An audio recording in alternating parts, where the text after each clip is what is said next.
conviendrez avec moi que depuis le 26 mars 2014, l'honorable Eugène Diomine Dongala a été arrêté et condamné pour 10 ans de prison. Mais dans notre analyse, nous avons relevé quelques irrégularités à cette arrestation.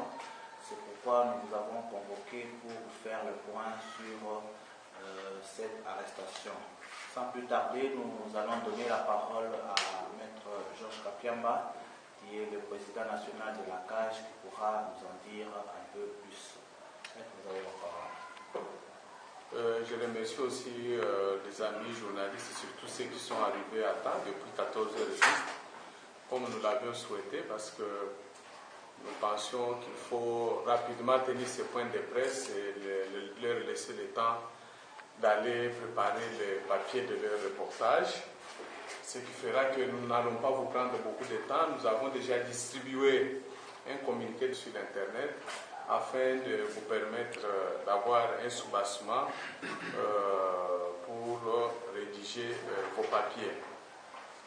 En fait, aujourd'hui, nous vous avons appelé, c'est parce que dans la suite du développement du dossier concernant l'honorable Eugène Diomine Dongala, comme vous savez, dès le début, la CAGE, comme toutes les autres organisations de défense des droits de l'homme dans notre pays, comme à l'étranger, nous restons saisis de ces dossiers, nous les suivons toujours parce qu'ils concernent un responsable d'un parti politique, un responsable d'un regroupement de partis politiques, bref, un opposant politique contre lesquels il y a eu ces montages politico-judiciaires de la part du régime en place, parce que ces prises de position avaient gêné et qu'il fallait à tout prix les réduire au silence dans le but de pouvoir laisser l'espace vide à ceux qui ont monté ces coups. C'est ainsi qu'on a instrumentalisé, et la CAGE l'a toujours dit, vous vous rappelez que nous avons organisé plusieurs points de presse, beaucoup d'interventions pour démontrer que le procès qui a été fait au président Diomine Dongala n'est autre chose qu'une instrumentalisation de la justice pour réduire au silence un opposant politique considéré comme gênant. Donc, depuis lors, nous restons trop préoccupés par cet état des choses parce que nous, en tant qu'organisation de défense des droits de l'homme par la justice, nous considérons qu'en démocratie, dans un état de droit, on ne peut pas arrêter quelqu'un, le condamner et le mettre en prison à cause de ses opinions. La liberté d'expression, la liberté d'opinion constitue des libertés publiques, des libertés fondamentales qui sont nécessaires pour l'épanouissement de tout citoyen dans une société, surtout démocratique. Et par conséquent, nous ne pouvons pas nous tolérer à ce que quelqu'un qui en fait usage ou qui en jouit ou qui les exerce puisse faire l'objet d'arrestations et de condamnations. Donc pour le reste de péripéties que ce dossier a connues, vous le savez tous, mais le moment venu, c'est-à-dire dans les plus brefs délais, nous vous appellerons encore pour vous présenter notre rapport d'observation. C'est un rapport plus détaillé sur ce procès. Mais aujourd'hui, ce qui retient notre attention, c'est le monitoring, des vérifications d'analyse, du respect des lois, de l'application fidèle et authentique des lois. La CAGE, nous avons pris le temps de pouvoir nous imprégner de cette condamnation, de cet arrêt. Nous nous sommes procurés de la copie de la décision et pendant tout ce temps, nous ne faisions que les parcourir. Nous nous sommes rendus compte que, premièrement, c'est ce que vous allez constater dans notre communiqué de presse, que la Cour suprême de justice a eu à se faire réellement instrumentaliser. Parce que, en résumé, lorsque vous regardez dans la décision qu'elle a rendue, la façon dont elle a fait la narration des faits, c'est une narration tendancieuse. Vous verrez qu'il y a beaucoup de choses qui ne sont pas cohérentes. Et nous avons à votre intention relevé quelques faits. Vous allez constater par exemple que dans la narration des faits, dans une décision d'une haute cour comme celle-là, on ne parvient pas à indiquer par exemple les lieux et le temps où les présumés pères des filles seraient partis à la découverte de l'immeuble de l'honorable Eugène Diomi Ndonga, c'est-à-dire là où se trouvait son bureau. La reine ne le dit pas. Pourquoi? Parce que ce sont des points sur lesquels il y a eu des flous qui ont demeuré. Il y a le nom, par exemple, du prétendu père des filles, qui n'est pas révélé dans l'arrêt, dans la décision. Mais c'est incroyable. Comment est-ce que une haute cour comme celle-là peut arriver à faire une narration des faits après avoir instruit et après s'être considéré comme suffisamment éclairé, mais être incapable d'indiquer les noms des prétendus pères des filles.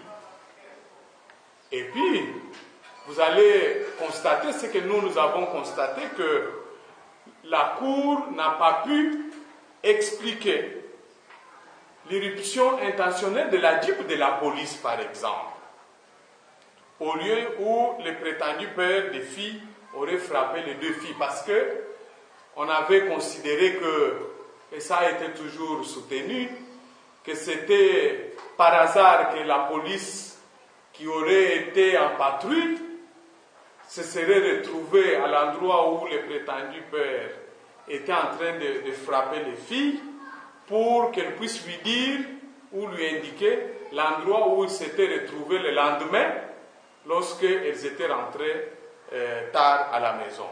Donc, ça, ce n'est qu'un petit résumé, mais lorsque nous allons rendre public les rapports, il y a tout un tas d'incohérences que nous venons de dénoter dans la décision de la Cour suprême de justice faisant office de la Cour de cassation, qui démontre clairement que cette dernière a été instrumentalisée, qu'elle n'a pas eu le temps d'instruire de manière objective sur le déroulement des faits.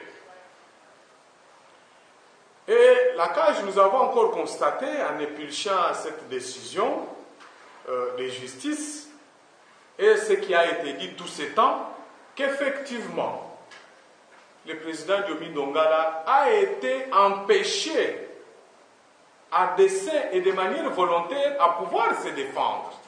Et cela est repris même dans la décision. Surtout à la date du 12 mars 2014, lorsque la Cour a eu à prendre en délibéré les dossiers, cela est noté là-dedans, il est clairement indiqué que ce jour-là, ses avocats s'étaient retirés de la barre, et lorsqu'il est resté, il a demandé à la Cour de pouvoir lui accorder un tout plus bref délai de remise pour lui permettre de bien préparer sa défense, ainsi se faire assister de ses avocats, ou à tous les moins, peut-être prendre d'autres avocats s'il arrivait que ceux qui s'étaient retirés n'acceptaient plus de revenir. Mais la Cour a refusé. Et ce qui est grave, c'est que dans la décision, la Cour verse dans des sentiments personnels, les juges.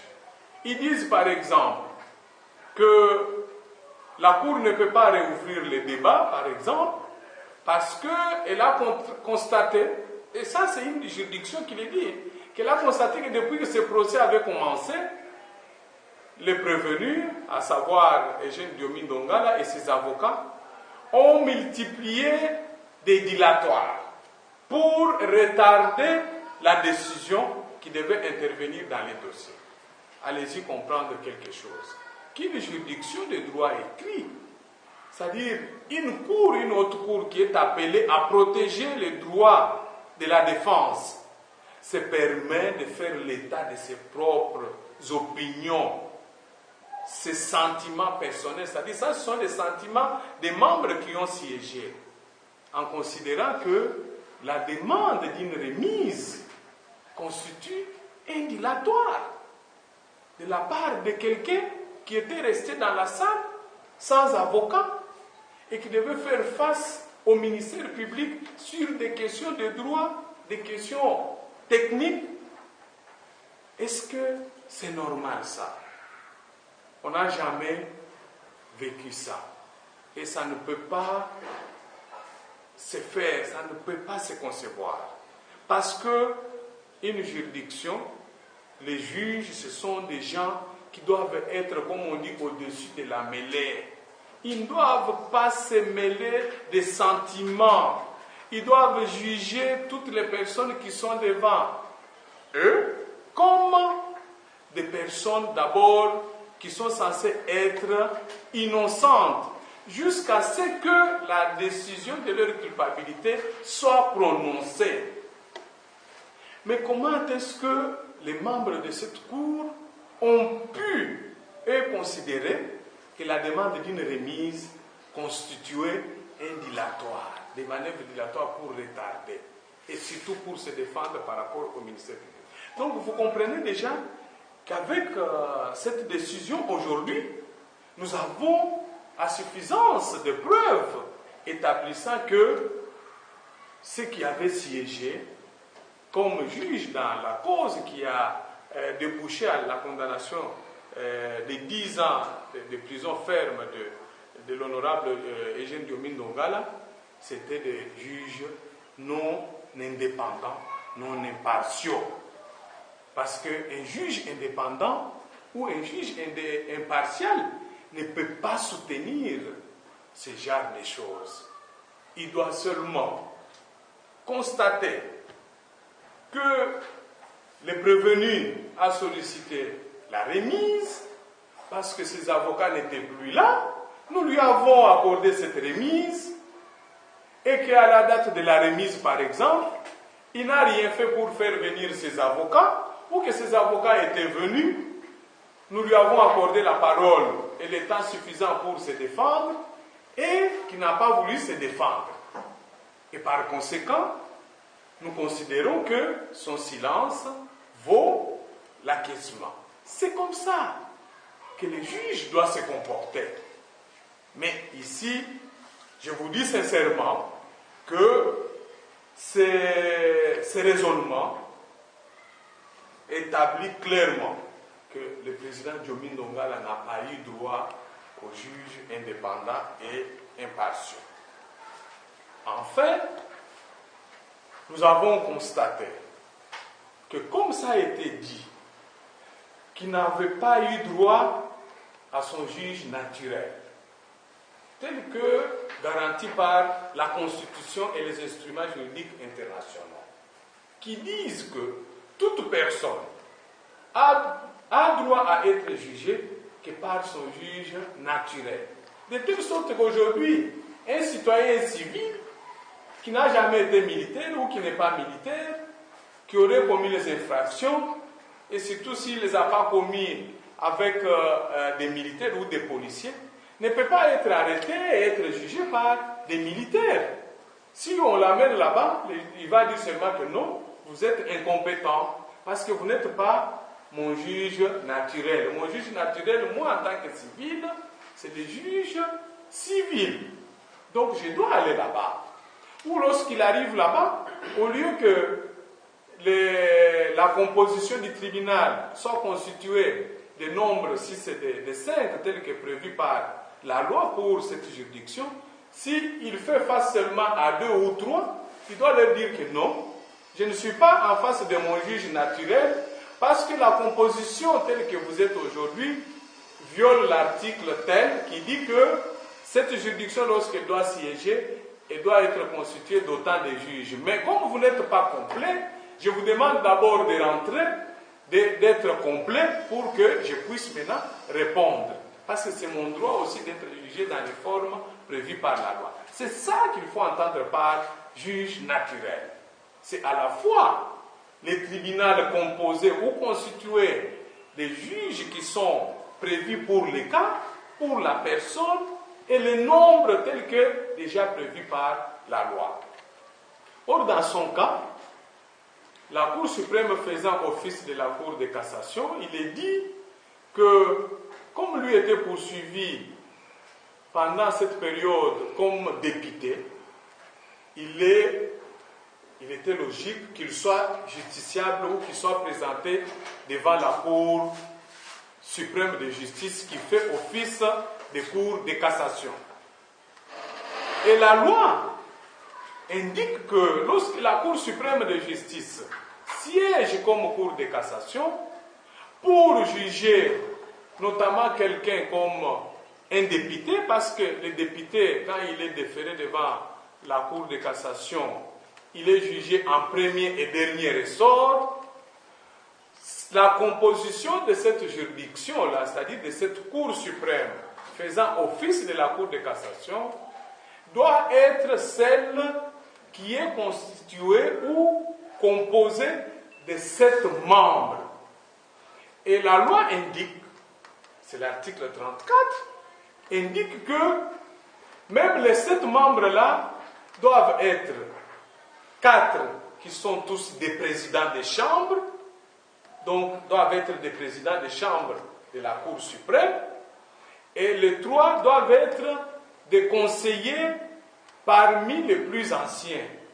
Donc, comme aujourd'hui la Cour suprême a plus ou moins 28 membres, pour constituer cette chambre-là de la Cour de cassation, qui devait juger l'honorable Eugène Biomi Ndongala, la chambre devait être constituée de 7. Parmi les 7, on devait veiller à ce que 4 soient ceux qui ont déjà le grade de président des chambres, et les 3 autres devaient être puisés parmi les conseillers, mais les plus anciens.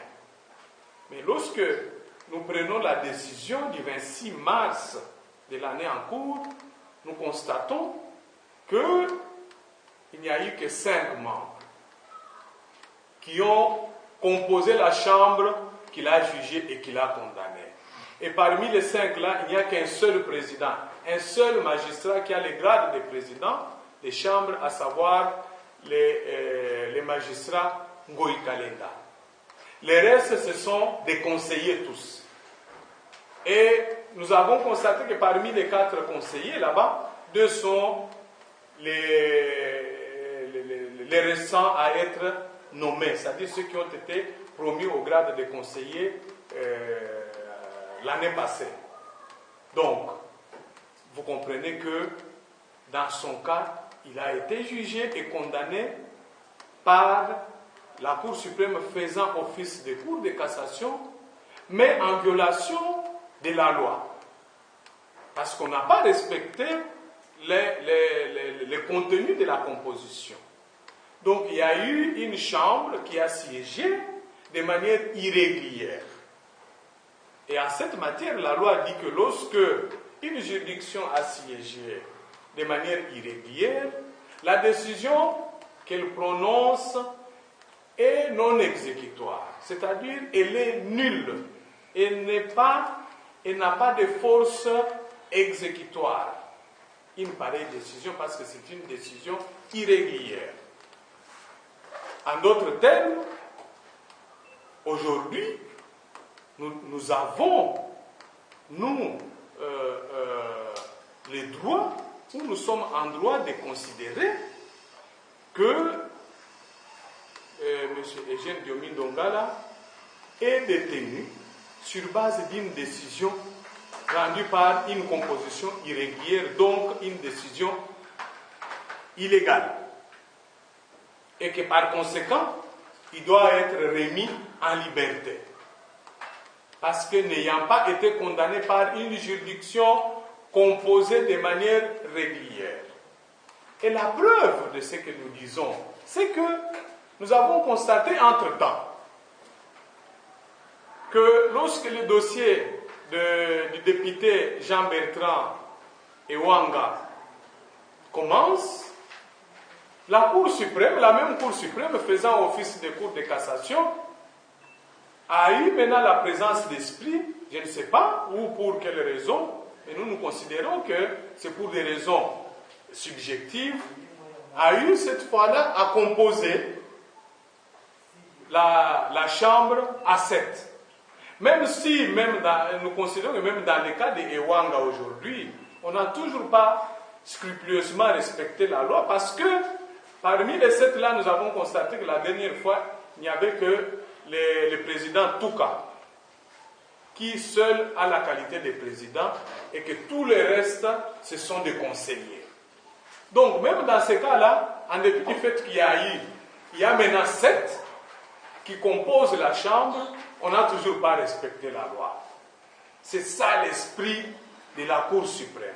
C'est ça l'esprit qui conduit nos magistrats, et nous, en tant qu'organisation de défense des droits de l'homme, nous ne pouvons pas nous taire sur ça. Nous dénonçons parce que notre souci, c'est de faire changer les choses et de voir les lois de notre pays respectées de manière scrupuleuse. Donc, nous disons que le président Eugène Diomi Ndongala, à ce jour, est détenu sur base d'une décision rendue par une composition irrégulière, et par conséquent, il doit être remis en liberté. Et la CAJ réclame sa remise en liberté sans condition, parce que détenu sur base d'une décision rendue par une composition irrégulière. Laquelle décision dans cet état de choses n'a pas de force exécutoire, est censée être nulle. Il doit être remis en liberté.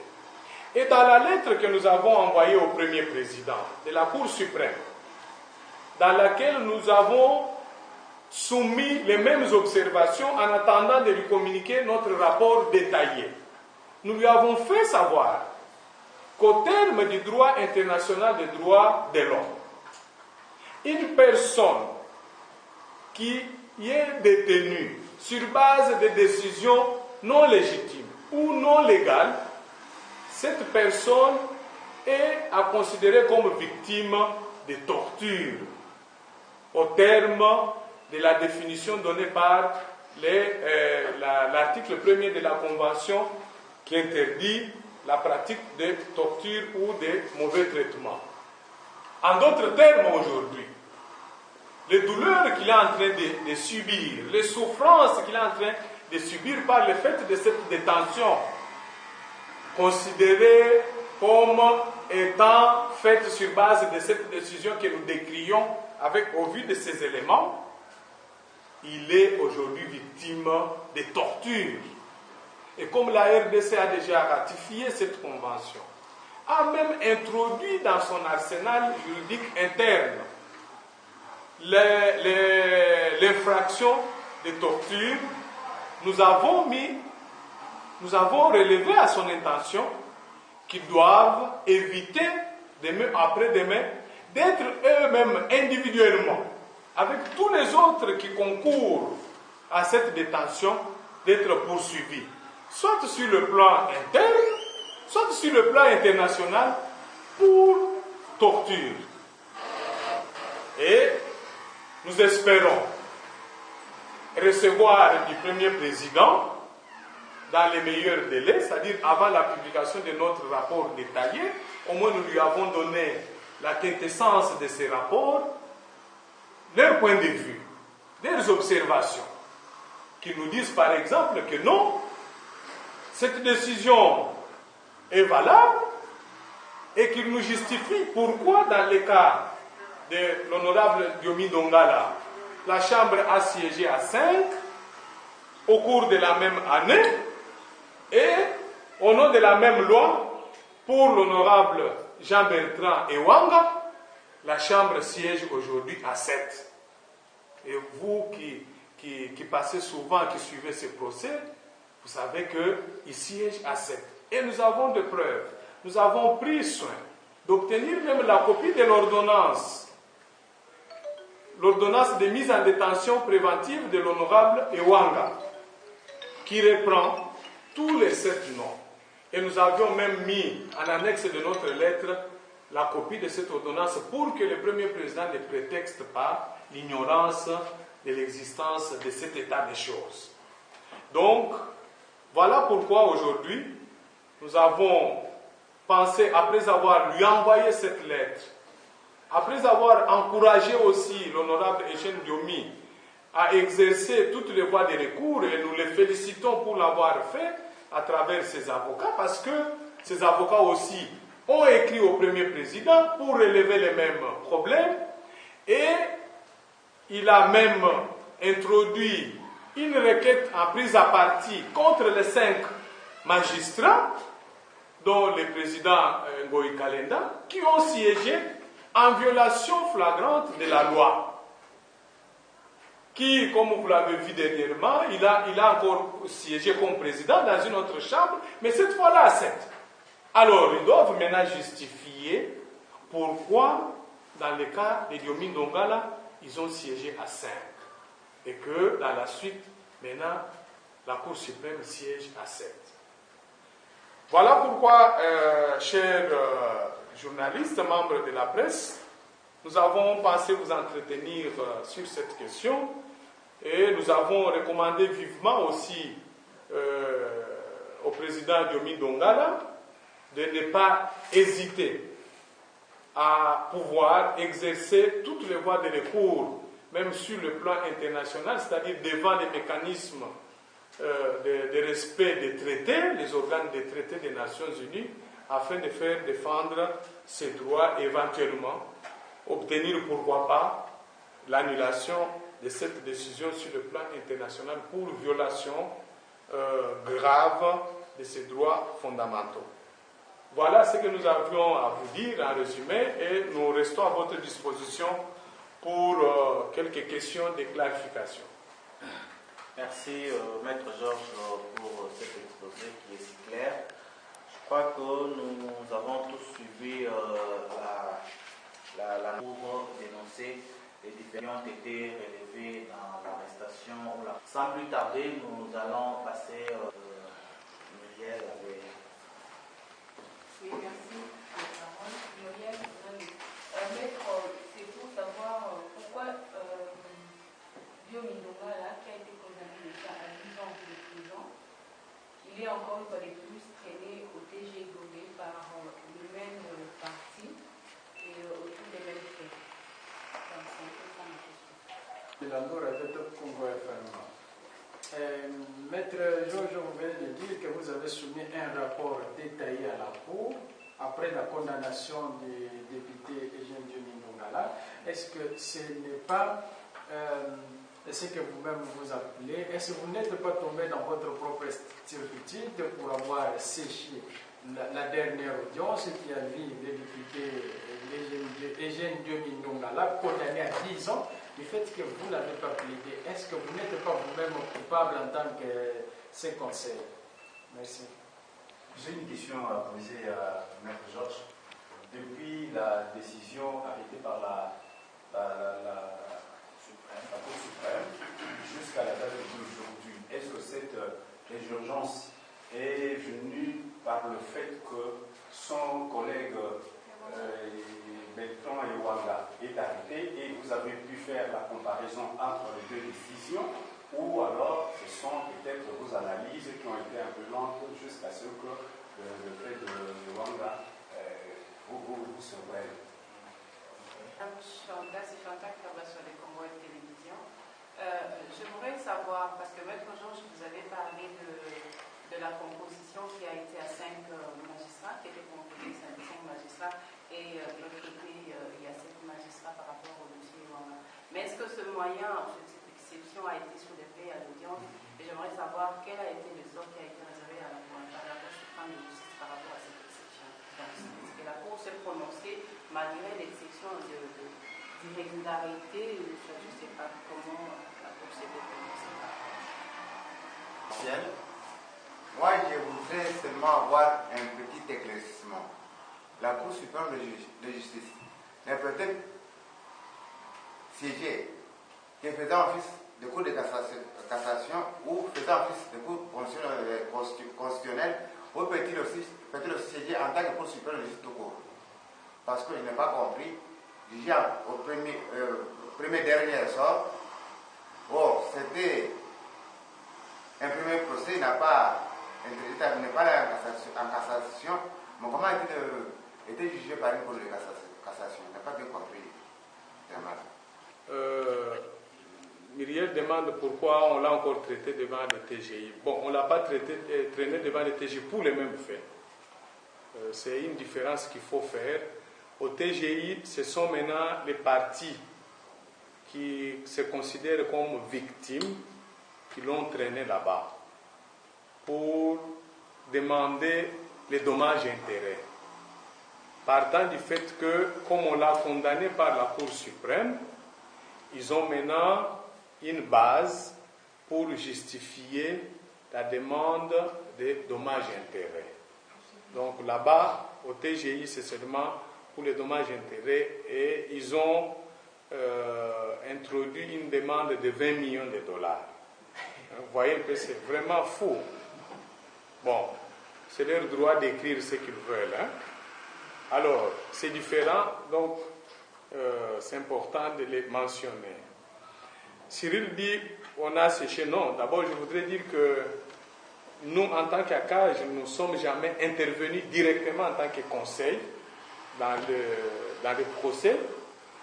Le président Diomi avait un collectif d'avocats qui intervenait directement. Nous, on venait à l'appui sur d'autres plans. Parce que nous, en tant qu'organisation de défense des droits de l'homme, notre travail, c'est d'observer, surveiller, nous assurer que la personne qui est poursuivie, sans prendre déjà parti, c'est une personne qui est poursuivie non pas pour des raisons politiques, ou qu'on ne voudrait pas utiliser la justice pour y régler des comptes. Ça, c'est notre travail que nous faisons. Parce que si nous ne le faisons pas, nous ne dénonçons pas, il n'y aura plus d'opposants. Et nous-mêmes qui sommes défenseurs des droits de l'homme, nous risquons de ne plus survivre. Parce qu'il suffit seulement que vous critiquiez la position du gouvernement, demain on va dire, on va vous trouver une qualification pénale et on vous condamne et c'est fini. C'est-à-dire nous allons rentrer un peu au régime de ces schools-là, la Deuxième République, où la dictature, où celui qui osait critiquer le régime était considéré comme un monsieur envoyé en prison parce qu'il commettait ce qu'on appelait l'infraction de lèse-majesté. Donc, on ne peut plus rentrer à ça parce que c'est inadmissible dans un état de droit, dans un état démocratique. Dans un état de droit, la démocratie, c'est que les cours et tribunaux doivent être au-dessus de tout le monde. Ils sont là pour protéger tout le monde, surtout protéger les faibles. Les faibles, ce sont les autres citoyens qui ne sont pas au pouvoir. C'est-à-dire, vous et nous, les opposants, nous sommes des faibles parce que nous ne pouvons pas utiliser la police pour aller régler des comptes aux autres. Mais ceux qui sont au pouvoir peuvent utiliser la police, peuvent utiliser les moyens forts de l'État pour faire respecter leurs intérêts. Voilà pourquoi il faut que les cours et tribunaux soient au-dessus, qu'ils ne reçoivent pas des instructions, même pas de ces gens-là. Le collectif a fait son travail. Le collectif n'a pas séché. Le collectif a utilisé les moyens de défense à sa disposition, a soulevé toutes les exceptions qui étaient nécessaires pour renforcer, consolider la défense de l'honorable Diomi Dongada. Mais malheureusement, nous avons eu affaire, finalement nous le comprenons, au regard des éléments que nous avons à notre possession, que les juges qui étaient là n'étaient pas disposés à prendre en compte ce que les avocats soulevaient pour les besoins de la défense de leurs clients. Ils étaient là pour seulement conduire le procès dans une seule direction, c'est-à-dire aller vite à la condamnation. C'était ça. Et à un moment donné, vous vous rappellerez, c'était le 12 d'ailleurs, à l'audience du 12 mars, pour ceux qui étaient avec nous dans la salle, les avocats avaient décidé de quitter la barre parce qu'ils avaient demandé à la Cour de constater qu'il y avait une contestation sérieuse en ce qui concerne la filiation des filles avec celui qui était à la barre comme prétendu père. Et que, conformément au code de la famille, lorsqu'il y a une pareille contestation, cette question, la Cour devait surseoir, laisser que le tribunal compétent, et dans le cas d'espèce c'est le tribunal de paix, examine d'abord cette question.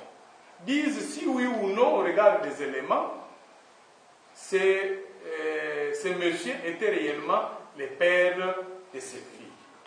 Parce que, vous savez, c'est une question importante. Aujourd'hui, ces filles-là sont allées maintenant devant les juges de TGI pour demander les dommages-intérêts.